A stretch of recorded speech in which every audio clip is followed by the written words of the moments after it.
Welcome back to Ankit in Russia. তো আপনারা অনেকে আমাকে জিজ্ঞাসা করছেন যে দাদা, বাংলাদেশ থেকে কি রাশিয়ান গার্মেন্টসের লোক নিচ্ছে?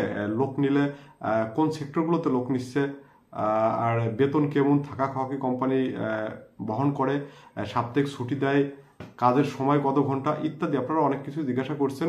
তো আজকের ভিডিওটি রাশিয়ান গার্মেন্টস নিয়ে থাকছে।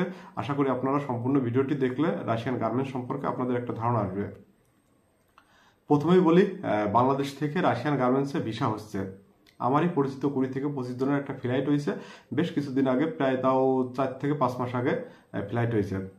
তবে বাংলাদেশ থেকে ম্যাক্সিমাম কিন্তু সুইং মেশিন অপারেটর এই কাজে বাংলাদেশ থেকে লোক যায়। তো আপনারা বুঝতে পারছেন যে সুইং মেশিন অপারেটরের কাজগুলো রাশিয়াতে আমারই পরিচিত 20 থেকে 25 জনের ফ্লাইট হয়েছে। ওদের কোম্পানি হচ্ছে মেরিডিয়ান কোম্পানি, মেরিডিয়ান গার্মেন্টস। তো মেরিডিয়ান গার্মেন্টসে ওরা সুইং মেশিন অপারেটর হিসেবে কাজ করছে। তবে বাংলাদেশ থেকে ম্যাক্সিমাম কিন্তু সুইং মেশিন অপারেটর হিসেবেই যায় রাশিয়াতে। তো রাশিয়াতে গার্মেন্টসগুলোতে বেতন কত দেয়? অ্যাকচুয়ালি গার্মেন্টসগুলোতে ফিক্স কোনো বেতন নাই। গার্মেন্টস সেক্টরের বেতন হচ্ছে আপনার প্রোডাকশনের উপর বেতন। আপনি যত ভালো প্রোডাকশন করতে পারবেন আপনার বেতনও ততটাই বেশি হবে।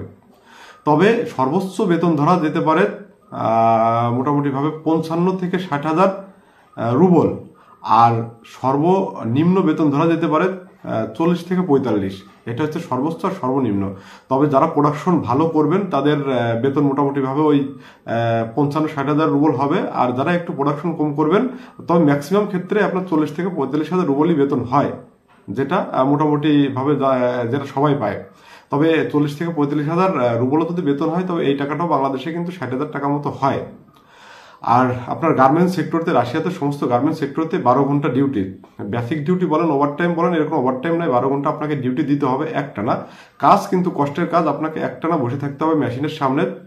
তবে সারাদিনে লাঞ্চের জন্য আপনার 1 ঘন্টা ব্রেক দেবে, আর চা পানি খাওয়ার জন্য আপনার 15-30 মিনিট ব্রেক দেবে। মোটামুটি 1.5 ঘন্টা আপনি সারাদিনে পাবেন। সকাল 8টা টু রাত 8টা আপনাকে ডিউটি দিতে হবে। আর গার্মেন্টসে থাকা খাওয়া, রাশিয়াতে সমস্ত কোম্পানিগুলো গার্মেন্টসে থাকা খাওয়া কোম্পানি মানে মালিক পক্ষ বহন করে। আপনাকে থাকার জায়গা দেবে, খাওয়ার জন্য টাকা দেবে, সেই টাকা দিয়ে আপনার রান্না করে খেতে হবে। আর যদি কোম্পানি রান্না করে দেয়, ক্যান্টিন সিস্টেম থাকে, সেটা আলাদা। তবে ম্যাক্সিমাম ক্ষেত্রে নিজেদেরই রান্না করে খেতে হয়। আর সপ্তাহে আপনি একটা ছুটি পাবেন সানডে। আর মোটামুটি গার্মেন্টসের কাজ কিন্তু একটু কষ্টের। এক টানা আপনাকে বসে থাকতে হবে 12 ঘন্টা একদম মেশিনের সামনে। তো আপনারা যারা যাবেন তারা একটু ভেবেচিন্তে যাবেন।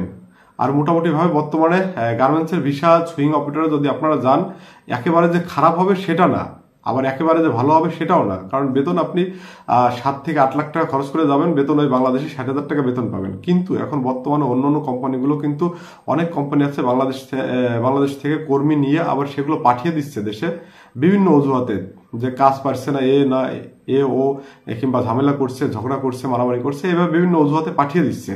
কিন্তু এখনো গার্মেন্টস কোম্পানিগুলো কিন্তু সেরকম রেকর্ড নাই যে ওরা পাঠিয়ে দেশে। তবে এক্ষেত্রে আপনাকে অবশ্যই দক্ষ কর্মী হতে হবে। দক্ষ শ্রমিক হলে আপনাকে পাঠাবে না। আপনি যে ডিপার্টমেন্টে যান না কেন গার্মেন্টসে, আপনাকে অবশ্যই কাজ শিখে দিতে হবে, দক্ষতা থাকলে আপনাকে পাঠাবে না। তবে রাশিয়ান গার্মেন্টসগুলোতে আরেকটা দিক আছে।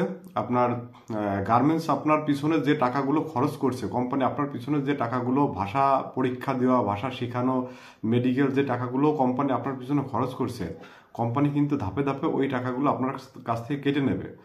যেমন ধরুন, এখন যারা মেরিডিয়ান কোম্পানিতে কাজ করছে তাদের প্রতি মাসে 3,000 রুবল কেটে নিচ্ছে। 3,000 রুবল কিন্তু একটা মাস শেষে বেতন পাওয়ার পরে কেটে নিলে এটা কিন্তু একটু কষ্টই লাগে। আবার দেখা যাচ্ছে যে 1 বছরের ভিসা শেষ হয়ে যাওয়ার পরে পরবর্তীতে আবার যখন ভিসা লাগবে, তখনও কিন্তু আবার ওই ভিসার টাকাটা ওরা হিসাব করে কেটে নেবে। তো আপনারা যারা রাশিয়াতে গার্মেন্টসে যেতে চাচ্ছেন, এই সমস্ত বিষয়গুলো মাথায় রেখে আপনারা যাবেন। কারণ অনেক বড় একটা আশা করে নিয়ে গার্মেন্টসে গেলেন, দেখা গেল যে না, সে আপনাদের কাঙ্ক্ষিত আশা পূর্ণ হচ্ছে না, তখন কিন্তু আপনারা মানসিক দিক থেকে অনেকটা ভেঙে পড়বেন। তো আশা করি আপনারা বুঝতে পারলেন রাশিয়ান গার্মেন্টস সম্পর্কে।